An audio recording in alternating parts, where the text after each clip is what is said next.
আপনারা যারা অনলাইনে যুবসাথীর ফর্ম ফিল আপ করতে চান তারা এই টাইমে 11:33 বাজে এখন, এই টাইমে ওটিপি বেশ ঠিকঠাক আসছে। এই টাইমে আপনারা অনলাইন করলে ঠিকঠাক ওটিপি পেয়ে যাবেন এবং অনলাইন সাবমিটও করতে পারবেন।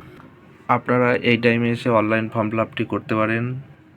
অনলাইনে ফর্ম ফিল আপ 11টা পরে সার্ভার বেশ ভালো থাকছে। আপনারা এই টাইমে অনলাইন করুন, আপনারা ঠিকঠাক ওটিপি পেয়ে যাবেন এবং ঠিকঠাক মতো ফর্মও সাবমিট করে দিতে পারবেন। অনলাইনে কিভাবে ফর্ম ফিল আপ করবেন সেটি আমি একটি বিস্তারিত ভিডিও বানিয়ে রেখেছি আমার চ্যানেলে। সেই চ্যানেলে গিয়ে ফুল ভিডিওটি দেখে আপনারা যদি না পারেন সেটি দেখে আপনারা অনলাইন ফর্ম ফিল আপ কীভাবে করবেন সেটি দেখে নিয়ে করতে পারেন। একটু রাত করে সার্ভার ভালো থাকছে, এই টাইমে আপনারা অনলাইন করুন এবং এইরকম ইনফরমেশান টাইপ ভিডিও পাওয়ার জন্য আমার চ্যানেলটিকে অবশ্যই সাবস্ক্রাইব করে রাখবেন। আমি অবশ্যই আপনাকে জানিয়ে দেব কখন কি ঠিকঠাক মতো চলছে না চলছে, সব কিছু আমি বিস্তারিত জানিয়ে দেব।